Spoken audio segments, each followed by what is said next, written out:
Setting: a quiet, upper-middle-class suburb outside of Chicago, present day, tree-lined streets, picture-perfect houses.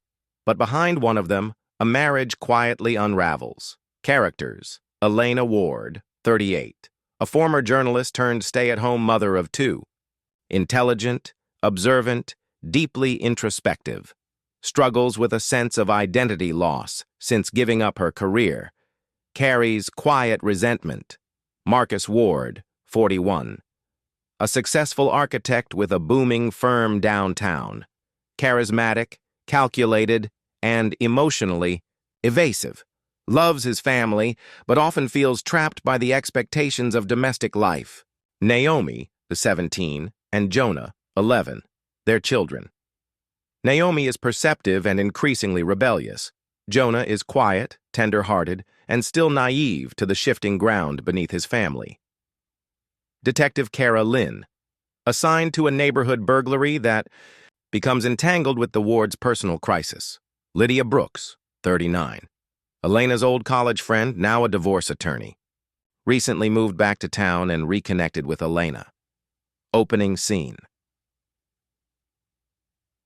A Monday morning begins with subtle tension. Elena watches Marcus from across the kitchen as he adjusts his cufflinks. She notices he's wearing a tie she hasn't seen before. "New tie?" she asks casually. "Client meeting," he replies, not quite meeting her eyes. The lie is small, almost invisible, but Elena feels it settle like a stone in her stomach. The betrayal. Elena's suspicion begins when Marcus starts coming home late, using vague excuses that lack his usual meticulous detail. She finds a receipt in his jacket pocket from a boutique, hotel she's never heard of. She doesn't confront him, not right away. Instead, she calls Lydia.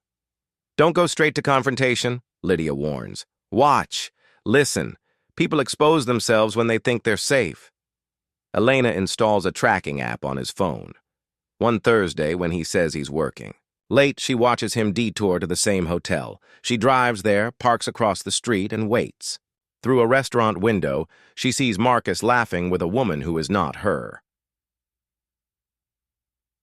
The crime. Around the same time, their neighborhood is rocked by a string of high-end burglaries. Detective Kara Lynn canvasses the area, speaking with residents. Elena almost doesn't open the door. "Do you have any security cameras?" the detective asks. Elena hesitates, then lies. "Just the doorbell cam." What she doesn't mention is that she moved their old baby monitor into the guest room Marcus sometimes uses when they fight. It's been recording audio. That night, she listens to Marcus talking softly on the phone. "She suspects something. I can feel it." A pause. "No, not yet, but soon." He hangs up. Elena doesn't sleep. Emotional fallout.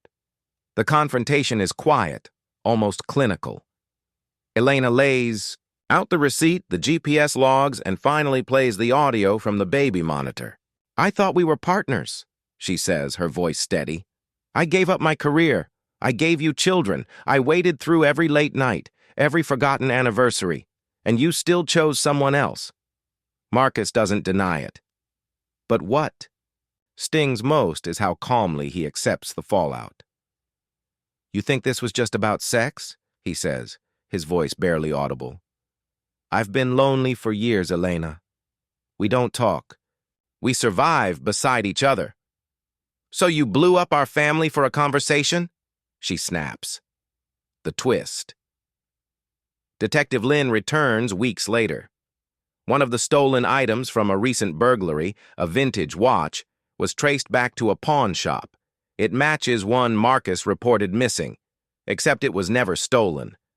"Are you saying he faked a robbery?" Elena asks. "I'm not saying anything yet, but people lie, especially when money or guilt is involved." She begins to wonder, did Marcus stage the break-in to cover for money he spent on his mistress? Or worse, was he laundering money through his firm?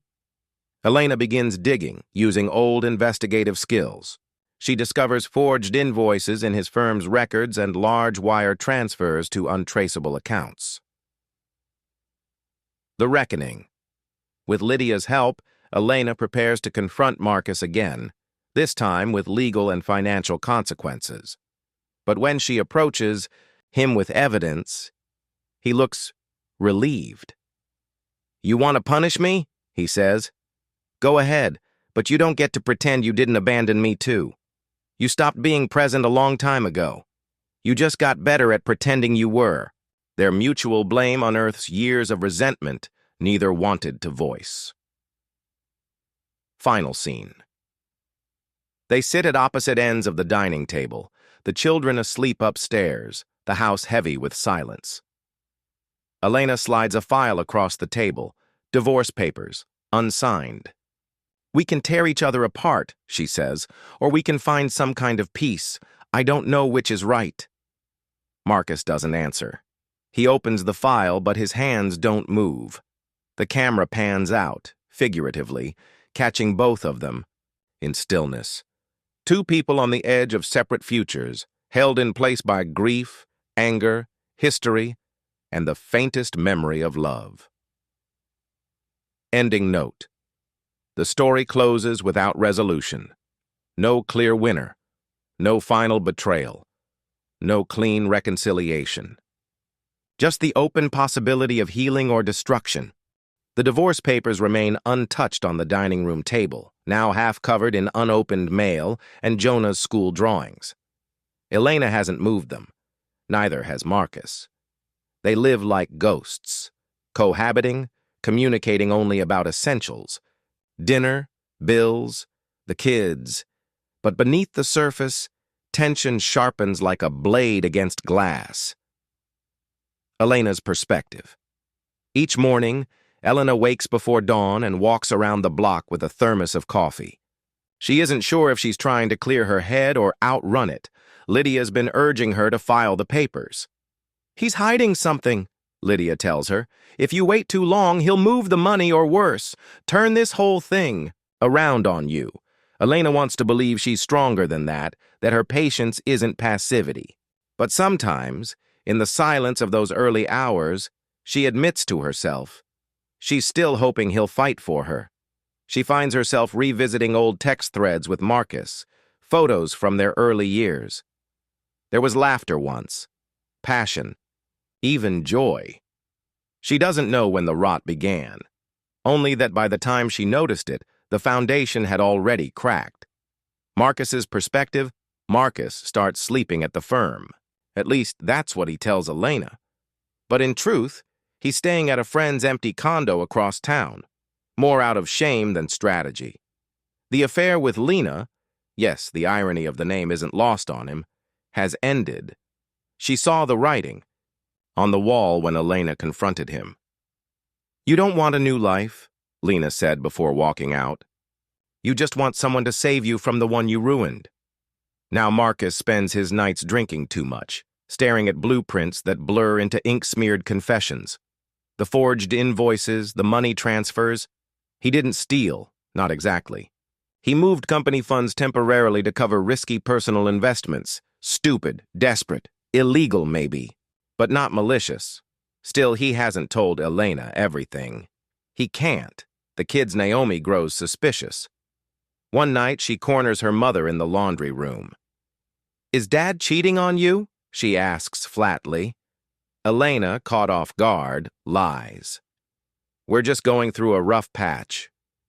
Naomi doesn't push, but Elena sees her texting more often, staying out late. Rebelliousness creeping in. Jonah, on the other hand, begins sleeping in their bed again, waking from nightmares he can't explain. The house feels fractured. Every room echoes. The investigation deepens. Detective Carolyn reappears, this time unannounced. "We traced a transaction from your husband's firm to an offshore account tied to a suspect in the burglary ring," she says. Elena plays dumb. Kara watches her too carefully. "Just tell me if you think your husband's in trouble. It might help him if he cooperates." Elena doesn't know what to say. After the detective leaves, she goes to the guest room and finds Marcus's old laptop. She isn't sure what she's looking for, but she knows now that this betrayal goes deeper than sex. She finds emails, coded phrases, deleted drafts, correspondence with a man named Clive Renner, an ex-client, a known money launderer.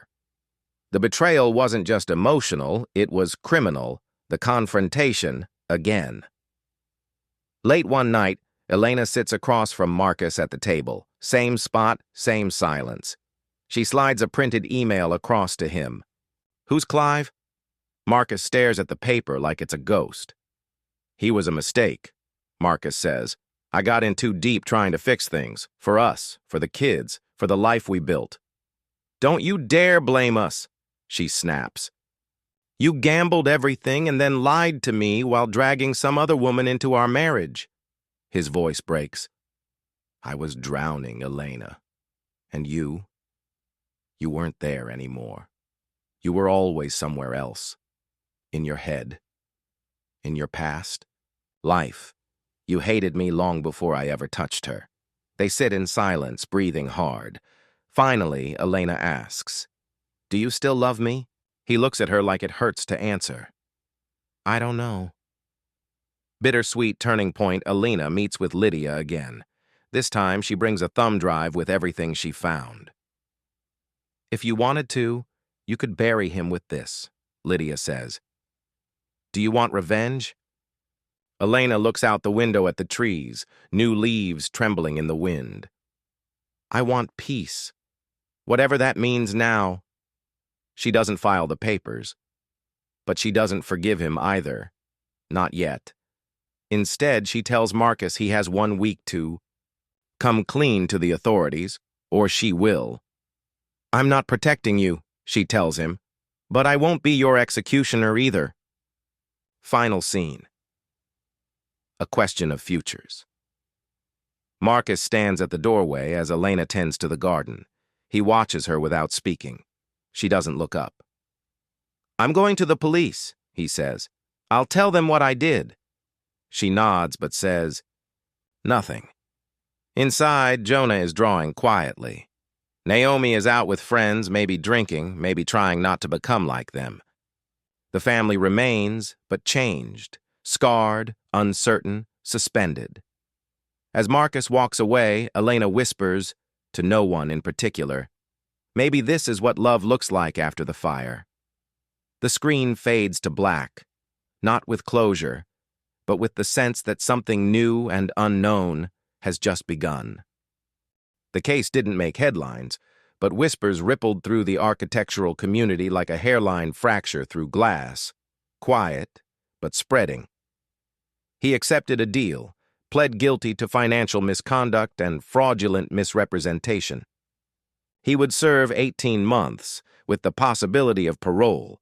The grander charges, laundering, conspiracy, didn't stick. Not enough evidence. Or maybe the DA saw something in him worth salvaging. Regret, maybe. Or just a man with nothing, left to lose. Elena didn't show up at the sentencing hearing. Elena's life now. She sold the house. The family's once modern, sharp-edged dream was now a tomb filled with echoes. Every drawer she opened had something Marcus had touched, or lied into. She took only what mattered, the kids, the photo albums, and the little clay bird Jonah made in first grade that somehow never broke. They moved into a 2-bedroom apartment, near the school. It was small. It was honest. At night, Elena sat at the kitchen table, the silence no longer oppressive, just quiet. Sometimes she missed the weight of Marcus in the bed beside her. Not the man who cheated or broke the law, but the one who once memorized the lyrics to her favorite indie songs and sang them off-key to make her laugh. Forgiveness hadn't come. But anger had finally worn itself out. Naomi stopped speaking to her father. Her anger was white-hot, teenage, and dangerously pure. "You said he was just confused," she told Elena one night. "He's a liar. He left us for some woman and a fake business plan." Elena didn't correct her. Some truths weren't meant to be defended. Some wounds had to be bled out first. But Naomi's grades began to slip. She was caught vaping in the school bathroom. Elena was called in for a meeting. "She's a bright girl," her counselor said, "but she's angry, and she's trying to disappear into it." That night, Elena sat on Naomi's bed and didn't say anything for a long time. Then, "You're right," she said. "He lied. I lied too. I thought I could pretend we were fine until we actually were." Naomi rolled over but didn't say anything. When she finally did, her voice cracked. "Do people ever come back from this?" Elena didn't lie. "Some don't, but some rebuild. Different. Not worse, just different." Marcus in prison, prison was dull. Gray. Not cinematic. Just degrading in a million small, quiet ways. Marcus read. He wrote letters Elena never answered. He talked with a chaplain who didn't ask about God, but about choices, consequences. He didn't try to spin. What happened? For once, he faced it head on. Sometimes he dreamed of Elena, not as she was when she confronted him, but as she looked when they first met. Hair still long, smiling with unguarded eyes. She held his hand and whispered something he could never remember after waking. In his bunk, he kept Jonah's drawing tucked into a worn notebook. It was the only thing that made sense anymore. Lydia and Elena Lydia still checked in, her loyalty fierce but wary now. Over glasses of wine, they dissected it all. "You should have buried him," Lydia said, swirling Merlot. "He deserved it." "Maybe," Elena replied. "But I would have burned myself down too." Lydia didn't argue. But that night, as Elena watched her friend leave, she realized forgiveness wasn't always a gift for the other person. Sometimes it was the only way to stop bleeding out from your own wounds. A letter. 6 months into Marcus's sentence, Elena received a letter. It was handwritten. Short. "L, I don't expect you to forgive me, but I hope you found something better in the silence than I ever gave you in the noise. Tell Naomi and Jonah I never stopped loving them. Or you. If you ever want to meet again, just to talk, I'll be here. I'll always be here." She didn't write back. But she didn't throw the letter away either. Final scene. A quiet choice. A year later, on a quiet Sunday morning, Elena sits in a small cafe. Naomi is at a study group. Jonah's at a sleepover. She watches the street, waiting for a friend. Across from her, there's a second coffee, still steaming. We don't see who she's meeting.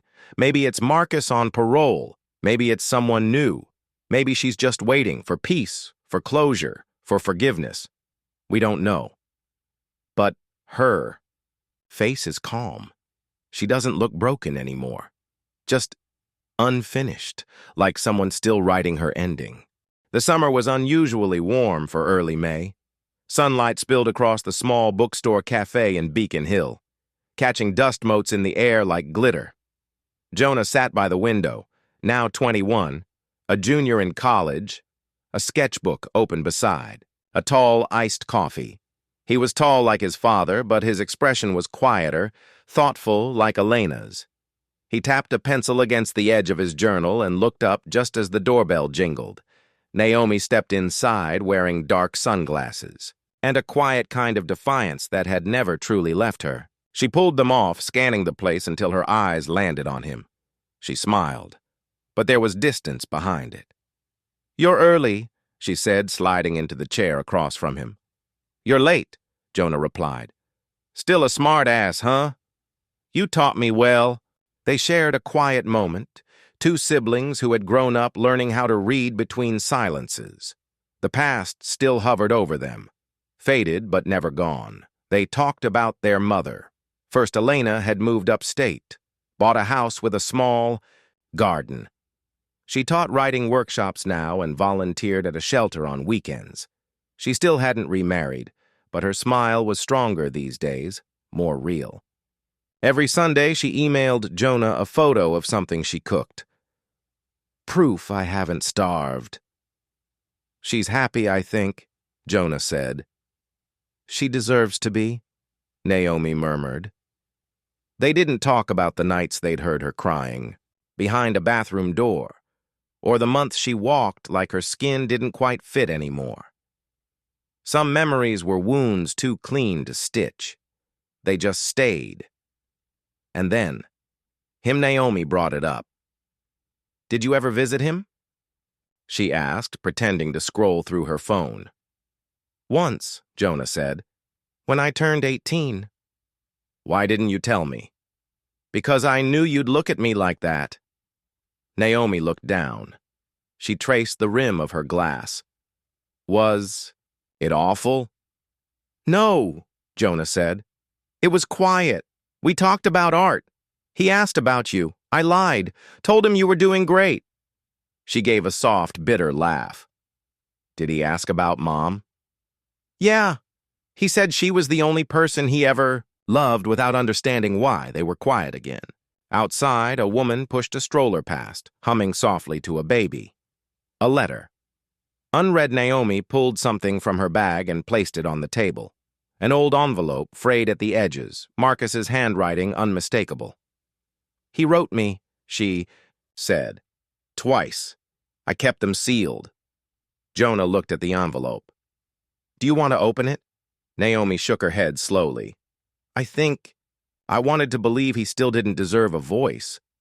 But now I'm not sure if it's about him, or if it's about me holding on to the version of him I need to hate.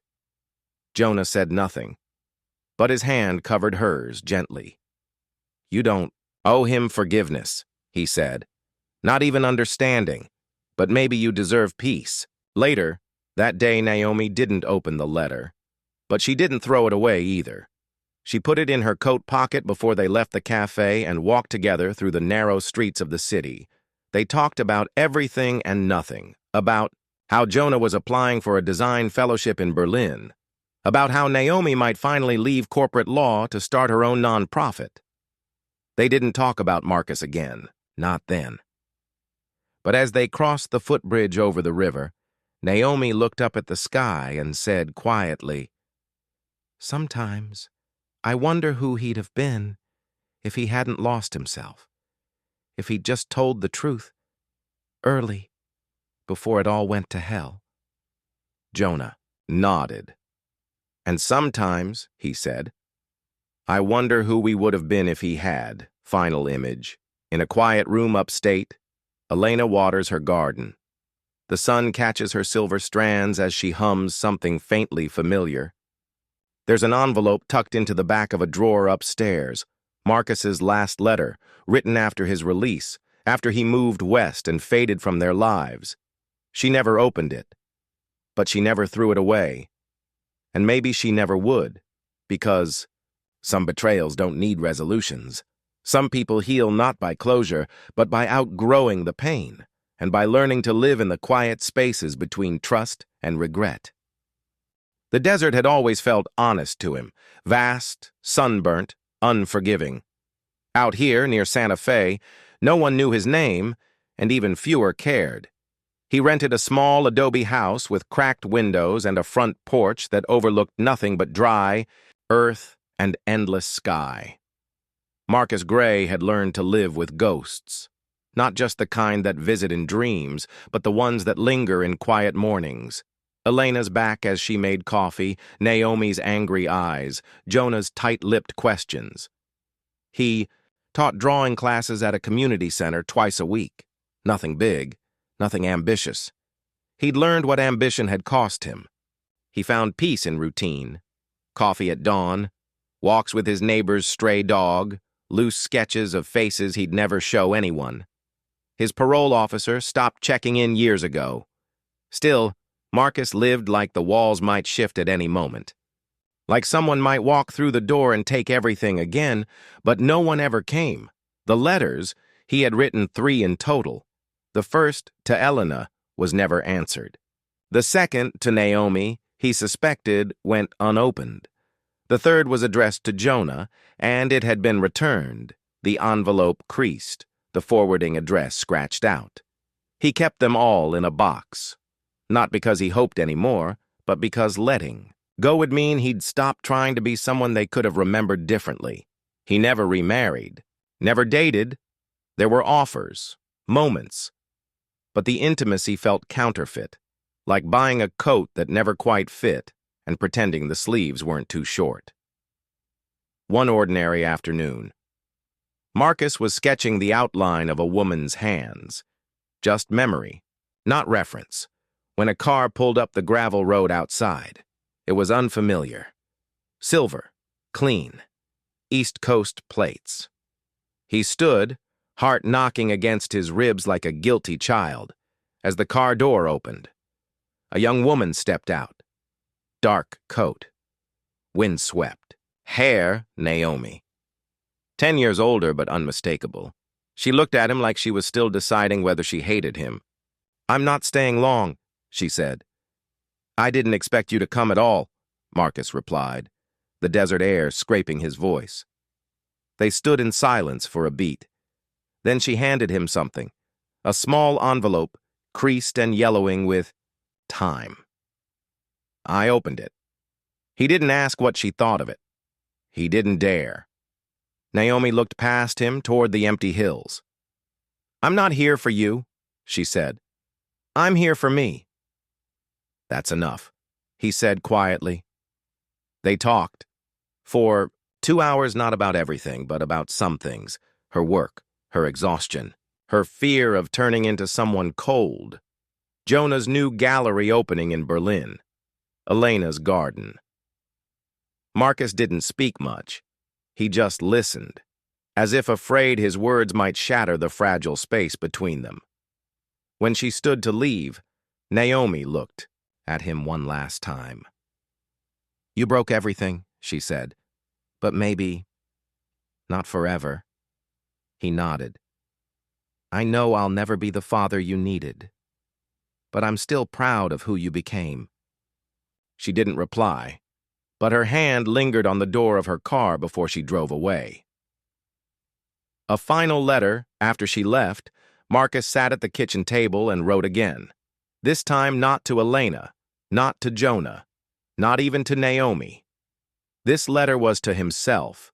He folded it carefully and placed it inside the box with the others. Then he walked outside and stood beneath the wide desert sky, letting the wind take what it wanted. Final words. The distance between regret and redemption. Some people break things they cannot fix. Some lies echo long after they're spoken. But every once in a while there's a chance, a small one, for the damage to become something else. Not healed, not undone, but named, faced, witnessed. And in that, maybe, there's something like redemption. Naomi Gray lived in a high-rise with floor-to-ceiling windows and a perfectly curated silence. At 34, she had everything she was supposed to want: a successful law practice focused on wrongful terminations and gender discrimination, a sleek, beautiful apartment, friends she could drink wine with and keep at arm's length. What she didn't have, what she couldn't hold on to, was intimacy. She had been engaged once. Daniel. A kind-hearted architect who learned too late that Naomi didn't know how to let someone stay. He left after she accused him of hiding things every time he was quiet, after she rifled through his texts one too many times, after she flinched when he reached for her in the dark.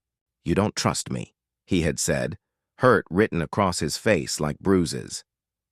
"I don't trust anyone," she'd replied. "And that's not your fault. But it's not mine either." She never dated seriously after that, not because she didn't want love, but because she feared she'd become too much like him. The man who could charm with one hand while tearing a life apart with the other. Therapy, letters, and unsent emails. Twice a week, Naomi sat on a couch in Dr. Kim's office, arms folded, sarcasm ready. It had taken 6 months before she admitted. She still dreamed about her father, Not always as the man who betrayed her mother, but sometimes as the man who sat beside her and taught her chess, who kissed her forehead at bedtime and called her his wild little wolf. Dr. Kim once asked, "Have you forgiven him?" Naomi had stared at the ceiling and replied, "I think I forgave the version of him that never existed." She wrote emails to Marcus sometimes, never sent them, some angry, some grieving. One simply said, "You left a hole in us." And we're still trying to figure out if it can be filled or if we just have to live around it. The gala one winter evening, she was invited to a nonprofit gala she helped sponsor. She wore black, her hair twisted into something elegant.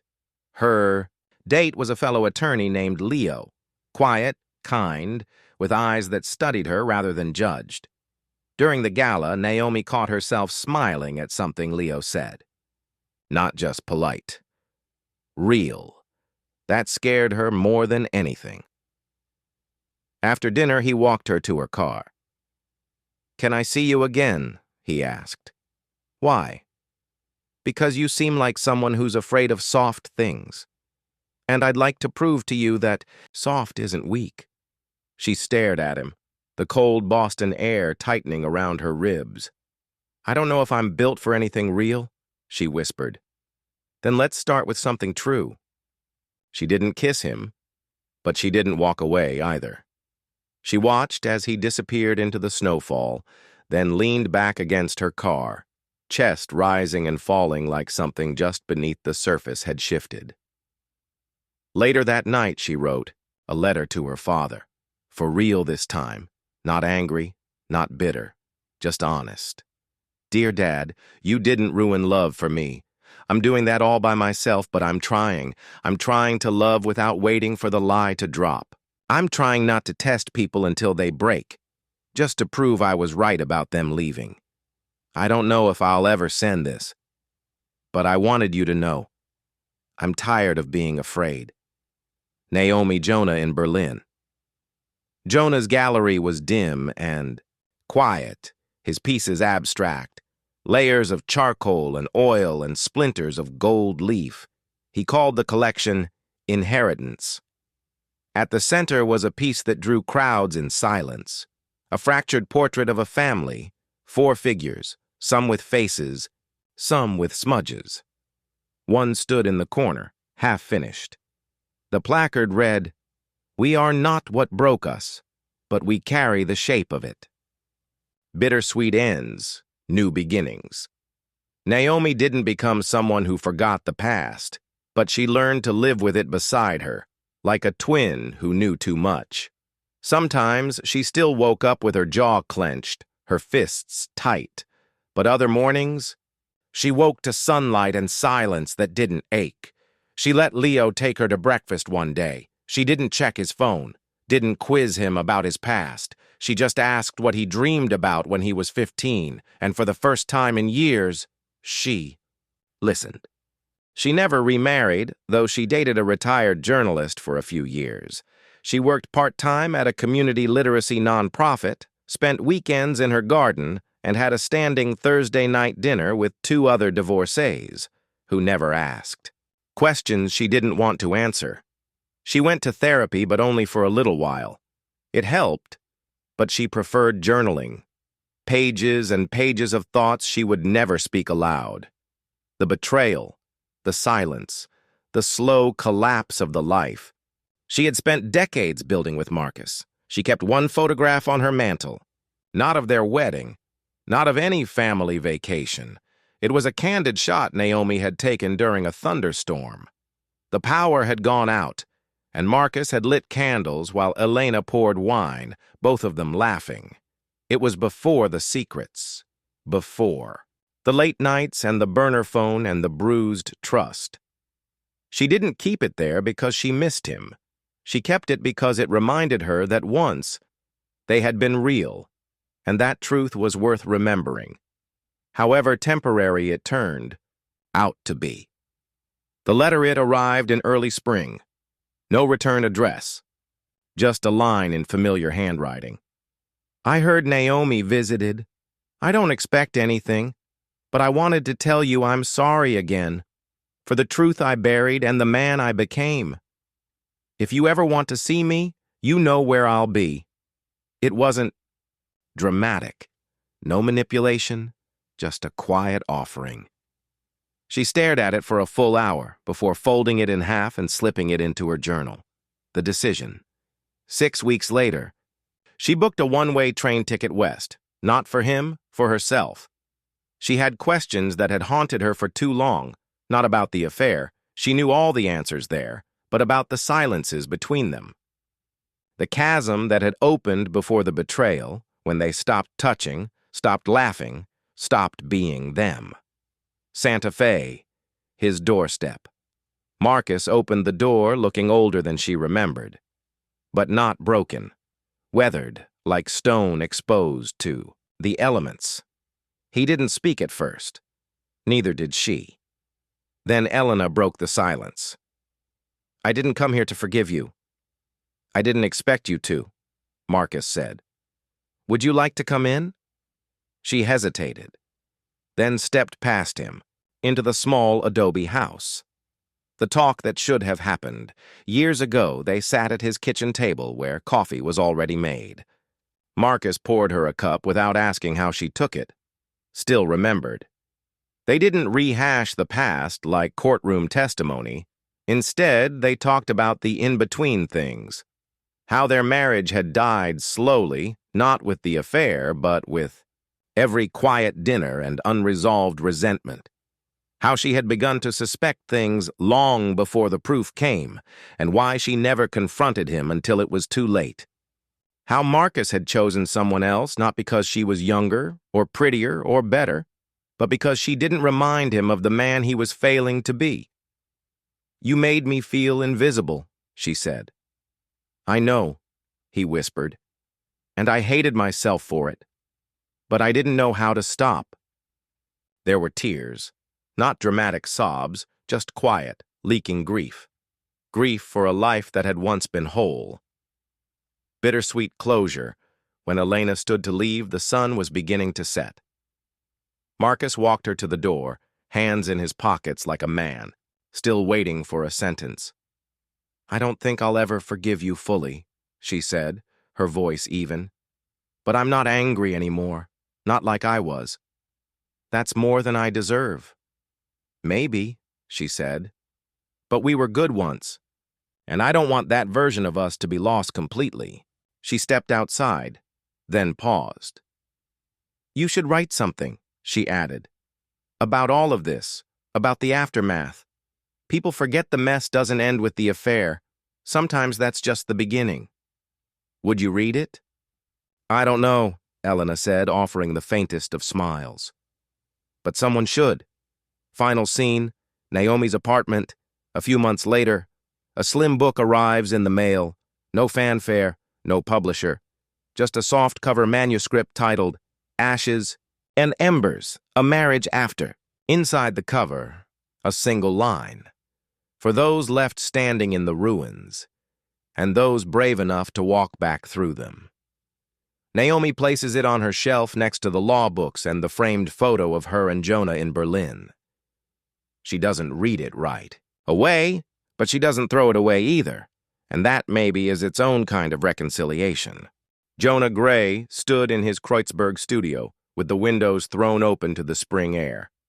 Light filtered through gauze curtains and landed on the newest piece he was trying and failing to finish. A swirling mass of blues and ochres layered with charcoal streaks that never quite formed the shape he wanted. He stepped back and sighed. Behind him, a child's laughter rang through the halls. Papa! In here, he called, turning. His daughter, Mira, barreled in like a gust of wind. She was 5, fierce and full of questions. Her dark hair curled like Naomi's, and her eyes, wide, watching, already intuitive, reminded him of Elena when she was young and dreaming. Why is the painting mad? She asked, peering up at it. Jonah crouched beside her. What makes you think it's mad? It has storms inside it, he smiled. Maybe it does, but storms don't. always mean anger. Sometimes it just means something's changing. Mira nodded in the solemn way children do when they pretend to understand something bigger than they are. Letters. Not sent in the drawer beneath his work table were letters he never mailed. One to his father, folded neatly. One to Naomi, written after she sent him a photo of the ocean from Maine. One to a woman he loved and lost years ago in college.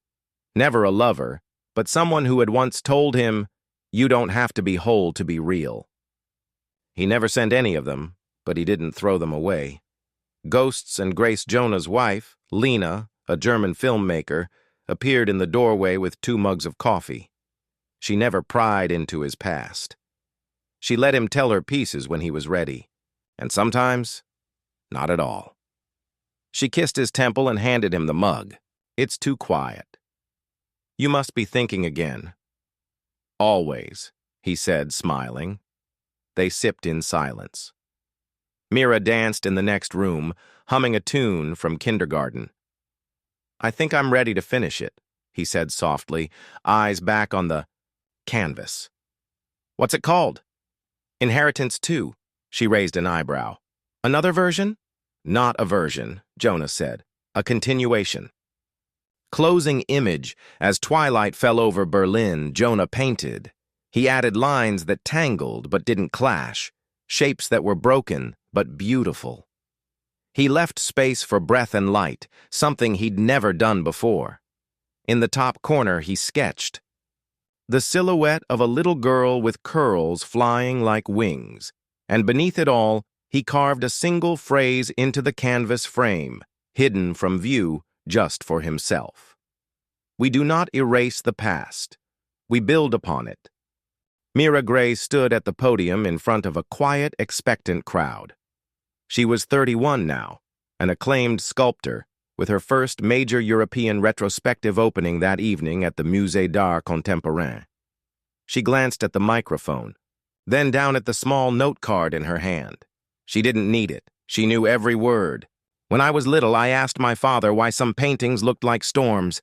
He said storms weren't always about anger. Sometimes they meant change.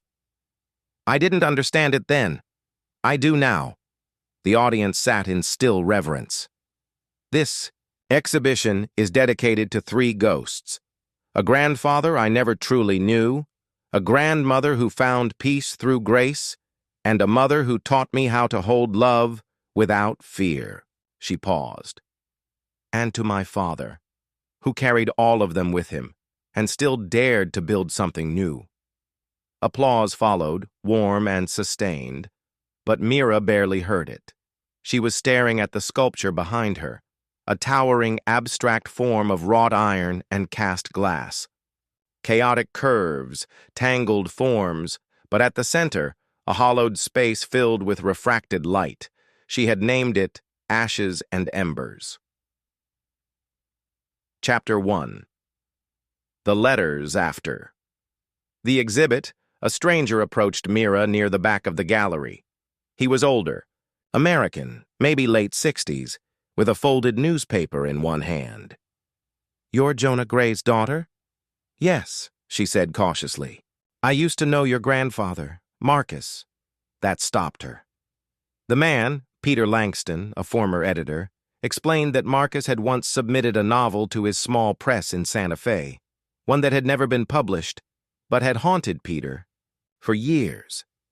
He'd found it again while downsizing his office and wanted Mira to have it. He handed her a manila envelope. "Your grandfather wrote it after the affair, after the divorce. It's not perfect," Peter said, "but it's brutally honest." Inside was the manuscript. On the title page, in Marcus's careful script, "Aftershocks, a confession in fragments." Mira felt the weight of it in her hands. It was time to read the history she'd only ever heard in whispers. Chapter 2. Conversations with the past. Mira flew to Santa Fe the next month, not for an exhibit, for answers. Her father met her at the small, adobe house. His hair now silver, his eyes still deep with thought. He was trying to atone, Jonah said softly, flipping through the manuscript. But some things don't need forgiveness, just understanding. They spent 3 days reading it together, in silence, in bursts of tears, in long midnight talks over wine. It wasn't just a confession, it was a mirror. Mira saw herself in the words, the tendency to self-sabotage, the need to create beauty out of wreckage, the hunger to be seen, but also the fear of it. Chapter 3. The decision. Mira contacted a publisher. She wrote the foreword herself, layered, personal, and unapologetic. This is not a redemption story. It is a reckoning. My grandfather was a man undone by silence. My family paid the price. But in sharing this, I hope we remind people that betrayal is not the end of love. Sometimes it is the moment it begins to be honest. The book became a quiet bestseller, a cult favorite among therapists, artists, and those navigating the ruins of long marriages. Final scene: the studio. Berlin. Mira stood alone in her father's now empty studio. Jonah had passed the year before, peacefully, in sleep. On the easel, unfinished, was Inheritance 3, the final piece in the series he never completed. She didn't cry. Instead, she picked up the brush. She didn't try to finish it in his style. She layered her own voice over his, sculpting light over storm. Last line: we do not inherit sins. We inherit choices, and what we do with them, that's the legacy we leave behind. Mira Gray had never been good at letting people stay. Love had come and gone like exhibitions, intense, captivating, but always temporary. There was always a final date, a closing, a flight back to her studio, a new commission, another city. But he had stayed longer than most, Jonas Vik, a Danish architect who hated the cold but loved the sea. He was patient, maddeningly so. He asked questions she didn't want to answer. He noticed things, like how she left all her kitchen cabinets open, or how she always fell asleep with her hands clenched into fists. And he had forgiven her once. When she cheated. It had been a brief, foolish kiss with someone she barely remembered now, an artist she had met during a gallery residency in Tokyo. It hadn't meant anything, but it had meant something to Jonas. When she confessed, without prompting, he didn't raise his voice. He had simply said, "Don't ever ask me to stay if you're not willing to be seen." She didn't know how to respond. So he left, not dramatically. No storming out, just silence. He took his coat, his toothbrush, his gentleness, and disappeared into the snow-covered city. That was nearly a year ago. Chapter 5. Letters finally. Saint Mira sat on her rooftop studio in Berlin, a cup of black coffee steaming beside her. She pulled out the letter she'd written 3 months ago and never sent. This time she did. "Jonas, I'm not writing to ask you to come back. I'm writing to tell you that you were right.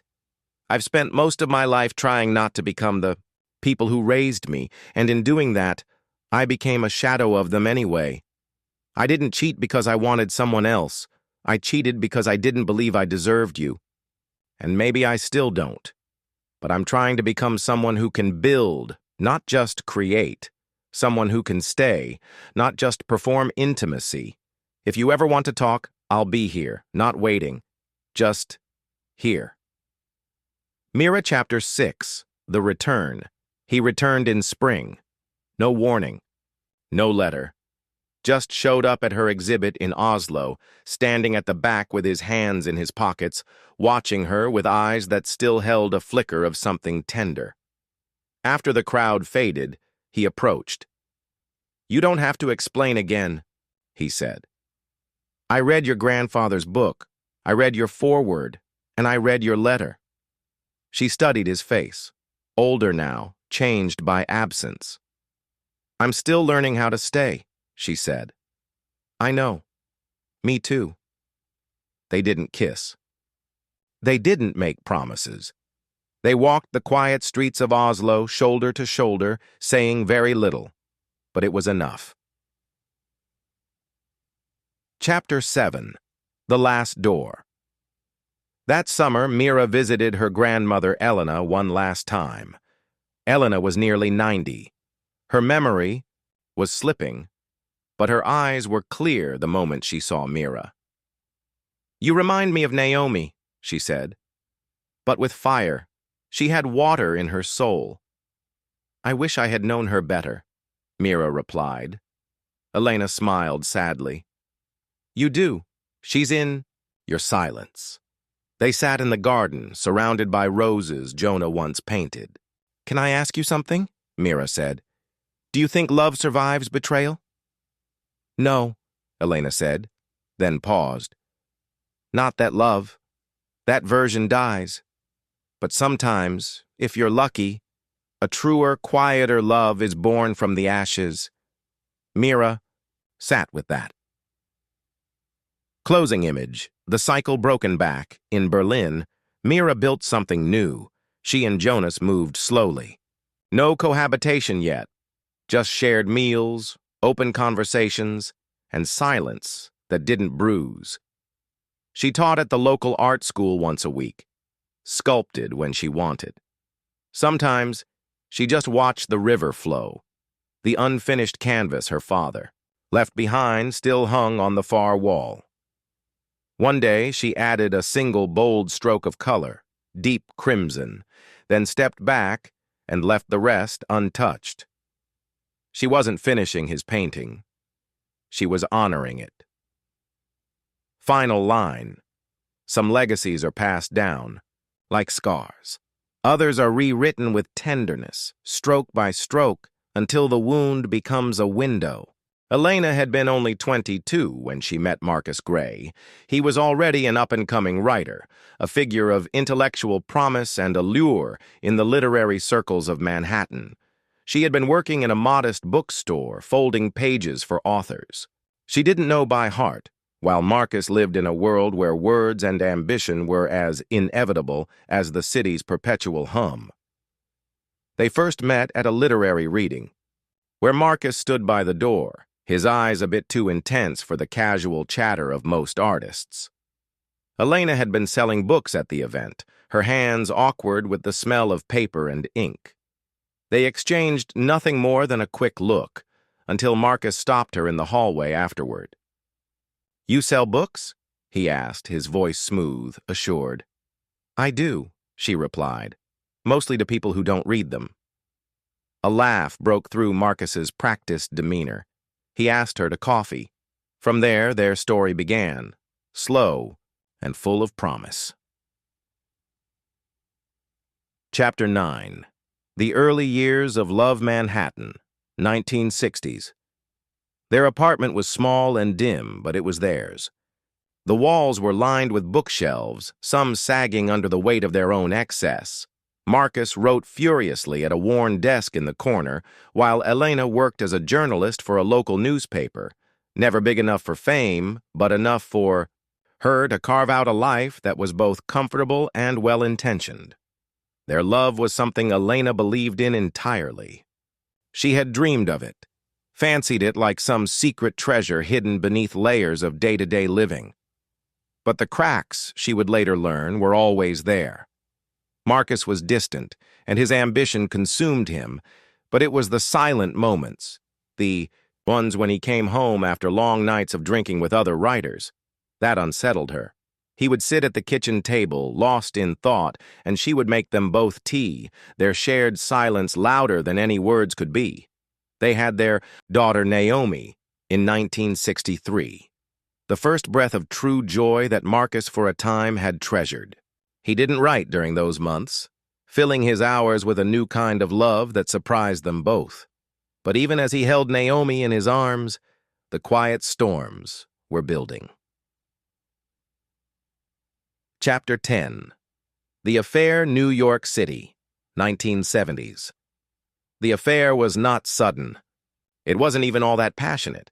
It was an absence that had begun long before the first kiss, Elena knew. She had always known. It was not a matter of trust. It was the hollow of distance that had grown between them over the years, the late nights, the feigned smiles, the way Marcus looked at her with kindness, but no more than that. And then there was Claire, young, free-spirited, an artist herself. Claire had come into their lives like a bright bird, unencumbered by family, unburdened by any expectation but her own. She became Marcus's muse, his confidant, his lover. Elena saw it in the way he spoke about Claire with an intensity that felt different from his casual affection for her. One evening, after Marcus had left for another night with Claire, Elena went into the living room. She found his notebook open on the desk, a recent poem scrawled out in Marcus's tight handwriting. She isn't you. You were always my anchor. She is the storm I must chase, but she is not my shore. Chapter 11. The betrayal unfolds. The confession came in the dead of night, soft and insistent. Elena, Marcus began, his voice hollow. There's something I need to tell you. Didn't say it immediately. The words sat between them like a third person in their bed. Something both unwanted and inevitable. I've been seeing someone, Marcus continued, his voice breaking with an unfamiliar weight. Her name is Claire, and I love her. It was the word love that shattered Elena's heart, not the affair, not the betrayal, but the admission that, for the first time in their marriage, there was something more than the silence between them. Chapter 12. The Breakdown. The years after Marcus's confession were filled with questions that Elena could never answer. She stayed. She stayed because of Naomi. She stayed because she couldn't bear the thought of letting go of the family they had built. But the love that had been there before, the joy, the trust, the simplicity, was gone. It was replaced by a void, a sadness that clung to every word they spoke. The affair, though it continued in secret, was no longer the breaking point. The real fracture came when Marcus began writing in earnest again, publishing books that reflected a new life, one without her. He was no longer writing for them. He was writing for his own redemption, for the new woman in his life, for the storm that had swept him away. Elena never asked him to choose between her and Claire. She knew by then that choices weren't made by will. They were made by what you could no longer see clearly. Chapter 13. A Different Kind of Love. The divorce came quietly. There were no dramatic scenes, no lawyers' battles, no grand gestures of reconciliation. Elena had loved him once, entirely.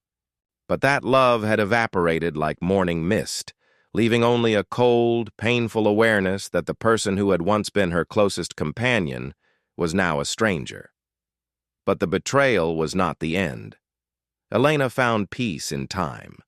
In the small joys that came with being alone, with traveling and writing stories that had been buried beneath the weight of her marriage. She never sought another relationship. She never needed one. She had learned to love herself in a way that was more complete than any external validation. And years later, when her granddaughter Mira asked her about the past, Elena had this to say. Love doesn't die. It changes. But it's not always about holding on to it. Sometimes the best thing you can do is to let it go. Final chapter. The cycle continues, Berlin. Present day, Mira stood in front of a new canvas, her fingers stained with oil paint. The room was quiet, the way it always had been in her studio. No more distractions, no more storms. She had found a rhythm now, not to chase a perfect love, but to build. Naomi Gray sat by the window in her tiny apartment, her eyes scanning the horizon. It had been years since the last time she'd seen her mother, and even longer since she'd been home to the old family house in New York. She hadn't wanted, to leave, until she had to. The truth was, Naomi had always known there were fractures beneath the surface of her parents' marriage. She had seen the way her father looked at her mother in the early mornings, half resentful, half broken. She had watched her mother stand like a pillar, steady but cold, with a smile that never reached her eyes. She never understood why her mother didn't leave him when she had the chance. The betrayal was as clear to Naomi as the shadows that crept along the walls at night. But her mother stayed. Now, Naomi was living in Berlin, a city that felt 1,000 miles from the past. She worked as a curator for a small gallery, piecing together collections of art she had no personal connection to, while building a life that was just as disconnected from her history as her career. Chapter 15. A Conversation. With Mira hadn't changed much since Naomi last saw her. She had grown quieter, more composed, like someone who had made peace with what they couldn't control. But there was a light in her eyes that Naomi hadn't noticed before. "You never asked me why I stayed," Mira said one evening, pouring wine into their glasses as they sat at the small kitchen table. Naomi blinked, surprised by the question. She had never wanted to ask. She had seen the fallout. The quiet years of their marriage were a lesson in what silence could do to a person. She didn't know how to approach it. "I never wanted to know," Naomi admitted. "I think I always just accepted it." Mira studied her, as if trying to piece something together. "You know what happened with Marcus and me, right?" Naomi nodded. "How could I not know?" "When it all came apart, I thought about leaving," Mira continued. "I thought it was the only way to start over, to not be tied to him anymore. But I stayed because of something deeper, something I wasn't willing to confront." Naomi felt the tension in the room. She could hear the unspoken history, the weight of what wasn't said. "I stayed because I believed there was something worth saving," Mira whispered. "And I couldn't leave without knowing that I tried." Naomi's heart twisted, but she didn't say anything. She didn't need to. "I don't know if I can ever forgive him," Mira admitted softly. "And I don't know if he can forgive me." Naomi put her glass down, looking at her mother. There was something in the way Mira spoke that felt like an opening, as though the silence between them had finally broken. "But you're trying now," Naomi said, her voice barely audible. Mira nodded, her lips pressed into a thin line. "Trying," she echoed. "And maybe that's enough." Chapter 16. Naomi's Decision. The next morning, Naomi stood in front of the mirror, brushing her hair. She had come to Berlin to escape her family's tangled past, but now, after talking to Mira, the ties that had once felt so suffocating had loosened. Just a little. Mira had offered something Naomi hadn't expected. Not an answer, but an invitation to see the possibility of rebuilding, not just for herself, but for those she loved. Naomi wasn't ready to forgive her father. The ache of betrayal still stung too deeply. But for the first time, she saw that forgiveness wasn't the only option. There was a space in between, one where she could choose not to forget but still allow herself to heal, to move forward without carrying the weight of her mother's silent suffering. Chapter 17. A letter to Marcus. Naomi hadn't spoken to her father in years. After the divorce, after the fallout, she had cut him out of her life entirely. But sitting in that apartment in Berlin, her heart felt as if it were cracking open for the first time in a long while. She took a piece of paper, grabbed a pen, and started to write. "Marcus, it's been a long time, hasn't it? I don't know if you remember the last time we spoke, but I do. I remember how you looked at me as if you didn't know how to fix things, and I knew that you never would. But I've spent enough years carrying the weight of your mistakes. I can't hold on to them anymore. I won't forgive you yet. I'm not ready for that. But I wanted you to know something. I'm done being angry. Done holding on to a past that isn't mine to fix. I don't expect anything from you anymore. I don't want anything from you, but I'm telling you this because it's what I need. I'm starting to let go. Naomi, Chapter 18. The return to New York. Mira didn't expect it to be a grand gesture, but the trip to New York felt like it was. She stood in front of the old house, the house she and Marcus had once filled with hopes and dreams that now felt like they belonged to strangers. The grass had grown wild in the backyard. The paint on the fence had peeled. The windows, once shining with life, were now dim with neglect. But Mira stepped inside, just to see if anything had changed in the air. She hadn't been back in years. There was a strange comfort in the familiar sadness of the place, like returning to an old broken chapter where the story had already ended. She reached for the phone and dialed Jonas's number. "Hello?" His voice was warm, steady, grounding. "I'm here," Mira said, her voice softer than she'd expected. "Do you want me to come?" "Not yet. Not yet. But maybe someday." Final chapter. Reconciliation.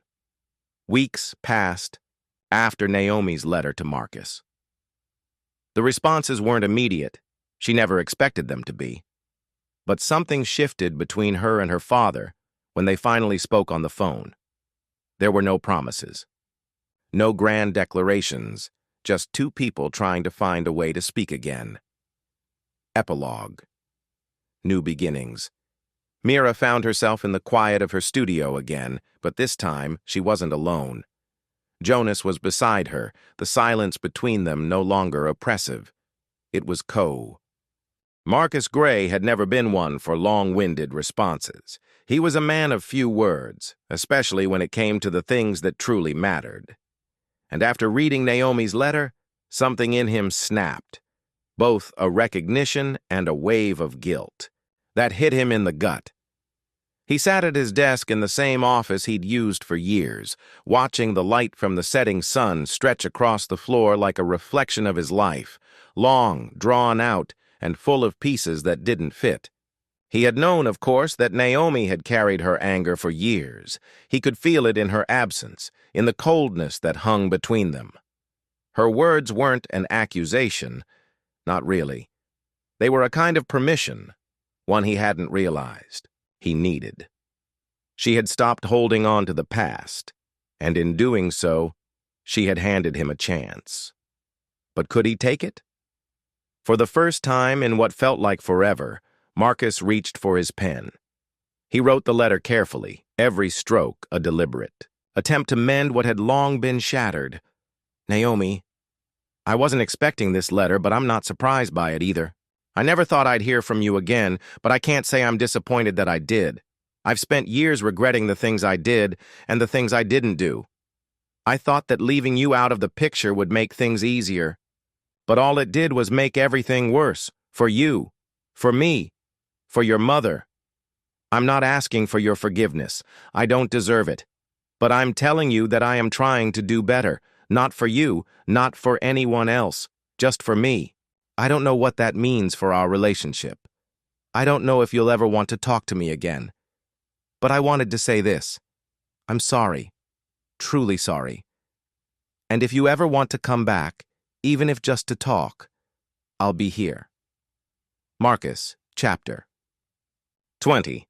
The weight of the past Mira didn't know what to make of Marcus's letter when she received it. It wasn't much different than the man she had left years ago, still distant, still unwilling to face the full weight of his choices, but there was something in his words that felt like a crack in the ice, a sign of vulnerability. But she couldn't help wondering, what now? What did this apology really mean? Would Marcus be the same man she had left all those years ago? Or had time, grief, and distance turned him into something, or someone, new? She folded the letter carefully and placed it on the kitchen table. As she sat down, she looked across the room, imagining Naomi's face when she read it. What would she make of it? Would this letter be enough to ease the wounds that had festered between father and daughter, or would it just be another form of betrayal, dressed up in words? Chapter 21. Naomi's choice. Naomi stared at the letter for hours. It was late. Late. Enough that the world outside was blanketed in darkness, but the words Marcus had written burned through her thoughts. She had spent so many years wondering why he didn't try harder, wondering why he didn't fix the broken things, wondering why he had chosen to stay silent, leaving her and Mira to pick up the pieces of a life he seemed so willing to abandon. But this letter wasn't an apology like the ones she had imagined. It wasn't a plea for reconciliation. It wasn't a promise of change. It was an acceptance of what had been, an acceptance of what he could never undo. For a long time, Naomi sat with it, her fingers tracing the edges of the paper. She wasn't ready to forgive him, not yet. But there was something she hadn't expected, a sliver of hope. Maybe forgiveness wasn't the goal. Maybe, like her mother, she could learn to live with the past without being consumed by it. The decision felt monumental, even though it wasn't. She knew there would be no grand moment of reconciliation, no heartfelt embrace, just a slow, quiet return to something different, something undefined. She picked up her phone and typed a message to her father. "I don't know if I can forgive you yet, but I'm willing to try.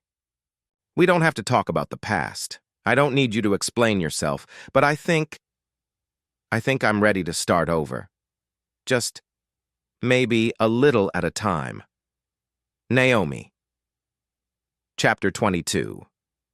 Mira's Dilemma. Mira sat in the small coffee shop on the corner, staring at the cup of coffee that had long gone cold. She hadn't told Naomi about Marcus's letter. There was something about it that felt unfinished, like a conversation that hadn't yet found its voice. But the more Mira thought about it, the more she realized that Naomi had already made her choice. She had made peace with the past, even if it was just a small, tentative peace.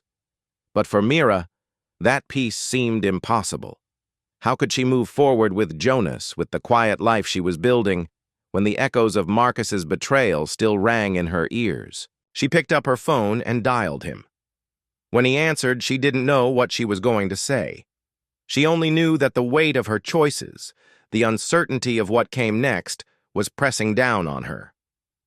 "Mira?" Jonas's voice was warm, calm. "Are you okay?" "I don't know," she whispered, her hand trembling slightly as she held the phone to her ear. "I don't know how to move on from him. How do you forgive someone when you don't even know who they are anymore?" There was a pause on the other end of the line, a long stretch of silence that seemed to hold all the weight of their years apart. "You don't have to forgive him right away," Jonas said softly. "You just have to let go of the anger. And when you're ready, you'll find a way to move forward." Mira closed her eyes, feeling the weight of his words. Maybe forgiveness wasn't something she needed to give to Marcus. Maybe, like Naomi, it was something she could find within herself. Epilogue. Moving forward, the years would pass, slow and steady. The relationship between Marcus and Naomi wouldn't be easy. There would be tension, awkward silences, and difficult conversations. But in the end, they would both learn to live with the ghosts of their past. Several months had passed since Marcus's letter, and though there had been no grand reconciliation, a subtle shift had occurred between him and Naomi. They no longer spoke in the cold, clipped tones they had once used. Instead, their conversations were tentative, careful, like two people walking a tightrope between forgiveness and regret. Naomi had returned to her old home more frequently, taking small steps toward rediscovering a connection that had been severed for too long. And while she hadn't fully accepted Marcus's apology, something in her had softened, just enough to let the door crack open. But Mira wasn't so sure. She hadn't spoken much to Marcus. The distance between them remained thick and uncomfortable, as if the years of betrayal still lingered in the air. It wasn't that she hated him. She didn't. But something about the way he had abandoned them, especially Naomi, still festered inside her like a wound that hadn't properly healed. Mira had tried to move forward. She had committed herself to Jonas, to their quiet, stable life. But she couldn't shake the feeling that she was carrying an unspoken weight, one that had nothing to do with her own choices. A weight that was rooted in Marcus's silence, his absence, and Naomi's quiet plea for forgiveness. One evening, after a long day at work, Mira stood at the kitchen counter, chopping vegetables for dinner. Jonas was sitting at the table reading through some work emails when Mira broke the silence. "I need to talk to him." Jonas looked up, brow furrowing in confusion. "Talk to who?" "Marcus," she said, her voice strained. "I can't. Keep pretending that I'm okay with this. I need to know, what's his excuse? What's his reasoning for leaving us in the dark for so long?" Jonas put down his phone, concern settling in his expression. "Mira, you've already made peace with the fact that he's not going to change. What do you think talking to him will do?" "I don't know," Mira admitted, her voice softening. "I just feel like there's something we're all avoiding, and it's only getting worse the longer we let it go unsaid." She picked up the knife again, her grip tight as she sliced through the carrots with mechanical precision. The repetitive motion was almost meditative, but her mind was elsewhere, tangled in thoughts of Marcus, of her family's fractured past. "I don't expect anything from him," she continued, her voice low. "I just need to know why he didn't even try." Chapter 24, The Confrontation. The next day, Mira drove to the modest house that Marcus had kept for years, the one that always felt like a half-empty shell of a home. She had known it was coming, her meeting with him. The moment she walked into the house, it felt strangely familiar, as if time had stood still in these walls. The photographs on the walls, the old couch with the threadbare cushions, all reminders of a life that no longer existed. Marcus was sitting at the kitchen table when she arrived, his face older, lined with more years than she had remembered. There was a weariness in his eyes that unsettled her, as though he had been waiting for this moment for a long time. When he saw her, he didn't speak right away, as if testing the waters. "You wanted to talk," he said quietly. Mira nodded, pulling out the chair across from him. She sat down, her palms resting flat on the table, her mind racing. She had no script for this, no clear plan. She just needed answers, needed some resolution to the questions that had haunted her for years. "Why did you leave?" Mira asked, her voice barely above a whisper. "Why didn't you ever try to make things right?" Marcus looked at her for a long time, his eyes clouded with emotions he seemed unwilling to share. Finally, he spoke, his words slow and deliberate. "Was a coward, Mira. I didn't know how to fix things, and when I realized how badly I'd messed up, I didn't think I deserved a chance to make it right." The confession hung in the air, thick and heavy. Mira's heart clenched, not with pity, but with frustration. It wasn't enough. His words weren't enough to make the years of silence, of absence, disappear. "You didn't even try," she said, her voice breaking as the anger she'd suppressed for so long bubbled to the surface. "Do you know what it was like for me and Naomi? How many nights I lay awake, wondering what I did wrong, wondering why you couldn't just be there?" "I know," Marcus replied, his voice filled with regret. "And I can't fix it. I know." "I can't. I didn't know where to start." Mira shook her head, standing up abruptly. She couldn't bear to sit there any longer, to listen to him struggle for answers that didn't matter anymore. "You should have started by staying," she said, her voice cold now. "You should have started by trying." She turned to leave, her heart heavy with the weight of his failure, with the failure of everything she had once believed was possible. As she reached for the door, Marcus called out her name. "Mira," he said, his voice quiet but firm. "I'm sorry. I know it's not enough, but I am." Mira didn't respond. She didn't turn back. Chapter 25. The final choice days passed, and the tension between Mira and Marcus remained unresolved. But Naomi seemed to have found some peace. She continued to visit her father, though it wasn't always easy. There were still moments of silence, of awkwardness, but there was a mutual understanding that they could no longer ignore each other. Naomi's decision to forgive her father, even if it was only a small piece of the puzzle, had started to feel like a turning point for her. And Mira, though still struggling with the past, found herself caught between two worlds. She couldn't erase the bitterness of what Marcus had done, but she couldn't deny the human side of him, the person who had failed and who was now trying even if it was too late. The family was broken. There was no denying that, but in the cracks, there was a faint glimmer of possibility. Epilogue. What comes next? Years from now, the family would look back on this moment as one of quiet reflection, not a grand finale of forgiveness or closure, but a pause in the ongoing journey of healing. Marcus would never be the father Naomi had wanted, and Mira would never fully reconcile with him. But in their own way, they would learn to live with the things that had gone unsaid. And perhaps that was all they could ever ask for. An acceptance of the imperfections that made them who they were, and the understanding that sometimes letting go of the past was the only way forward. In the end, it wasn't about forgiveness. It was about finding a way to move forward, together or apart, with the weight of what had happened resting lightly on their shoulders. The future was uncertain, but that was all they could be sure of. Chapter 26. The Ripple Effect. The months following that confrontation seemed to stretch on, but there was a subtle shift in the atmosphere between Marcus, Naomi, and Mira. It wasn't a quick transformation, nor was it the kind of dramatic change anyone expected. No sweeping gestures of forgiveness or reconciliation, no grand speeches.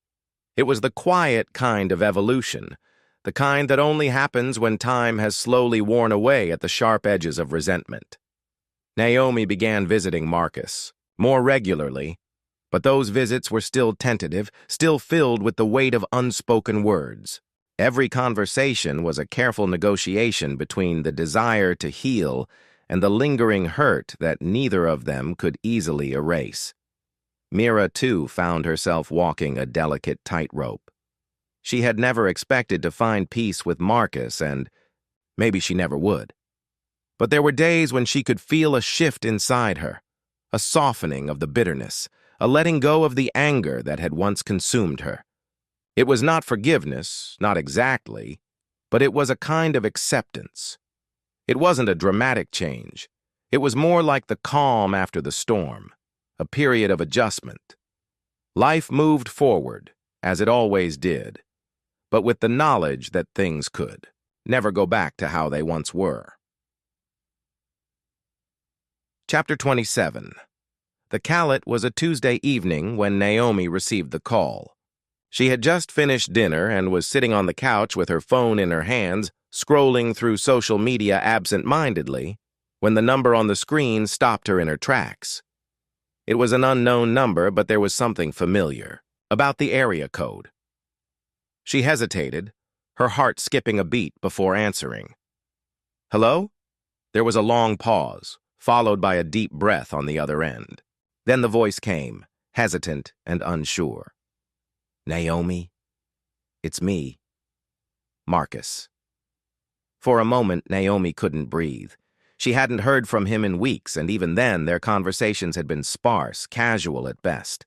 Marcus had always been a difficult person to reach, emotionally distant, withdrawn. But hearing his voice now, after everything, felt like a blast of cold air. "Why are you calling now?" Naomi asked, her voice tight. I've been thinking a lot lately," Marcus said. "About everything. About us. And I realized that I've never really said what I needed to say. Not to you, not to anyone." Naomi sat up straighter, gripping the phone as if it might slip from her hand. "What do you mean?" "I think I've spent my whole life running from my mistakes, Naomi," Marcus said, his voice quieter now, almost raw. "I've never taken responsibility for what I did, for how I hurt you, and I'm sorry, I'm so sorry." Naomi didn't know how to respond. She hadn't expected this. Not from him. Not this genuine, raw apology that seemed to come from a place she had long given up on. Her first instinct was to reject it, to hang up, to let the anger rise up again. But something in his voice, something fragile and unguarded, stopped her. "I don't know what to say," she replied finally, her voice barely above a whisper. "I don't know how to accept that, how to trust it." "I don't expect you to forgive me," Marcus said quickly. I needed you to know. I'm not asking for anything. I just want you to know that I see what I did. And I see how much I've hurt you. You deserve better." The silence between them stretched on for what felt like an eternity. Naomi sat still, processing his words. She had no idea what to do with them. The years of bitterness, of resentment, all of. It came flooding back, threatening to suffocate her. But there, in the quiet between them, something else started to take shape. A possibility. A glimpse of a future where this man, her father, could be something other than the ghost of her past mistakes. She didn't know if it would work, or if she even wanted it to, but for the first time in a long time, she allowed herself to imagine. "It! Thank you for calling," she said softly, the words surprisingly gentle. "I don't know what's next, but this means something." Chapter 28. The unfinished conversation. After that night, the space between Naomi and Marcus began to change. Their conversations were still difficult, still laden with emotional weight. But they were talking now, really talking, about the past, about the present, and for the first time, about the possibility of a future. For Mira, it was a different kind of reckoning. She had watched from the sidelines as Naomi began to thaw toward her father, as Marcus tried, in his own quiet way, to make amends. It wasn't the picture-perfect family reunion she had once envisioned, but it was progress. And while it was painful at times, Mira found herself silently rooting for Naomi. She wanted Naomi to have a chance to heal, to find peace, even if it wasn't through the traditional path of forgiveness. But Mira's own journey was still complicated. She had forgiven Jonas for his quiet betrayals, the small lies that had built up over the years. They had settled into something resembling peace, but it wasn't perfect. She had to confront the parts of herself that still held on to the past, the ways in which she carried the weight of her family's wounds. One night, as she and Jonas sat together in the living room, she found herself speaking words she hadn't allowed herself to say before. "I don't know if I can ever forgive Marcus," Mira said, her voice uncertain. "But I can't hold on to this anger forever. I need to move on. For myself. For us." Jonas didn't say anything at first, simply taking her hand in his. "You've been carrying this for so long," he said softly. "Maybe it's time you let it go." Mira didn't respond, but in the quiet of that moment she realized something. Forgiveness wasn't about letting someone off the hook. It wasn't about erasing the hurt or pretending the past didn't happen. It was about choosing to let go of the things that had held her captive for too long. Epilogue. The road ahead years passed, and the family remained a fractured whole. Never perfect. Never whole, but still a family. Naomi and Marcus slowly built a relationship based on shared memories and cautious trust. It wasn't always easy. and there were still moments of doubt, of old scars reopening. But they tried, and sometimes that was all they could do. Mira and Jonas, too, continued on their path. It wasn't without its difficulties, but there was a quiet peace in their home. A peace that came from understanding that life was messy, that people made mistakes, and that forgiveness, when it came, was often complicated. And so, the story of their lives went on, not with the neat closure they had once hoped for, but with the slow, steady progression of healing. The future remained uncertain, but perhaps that was the point.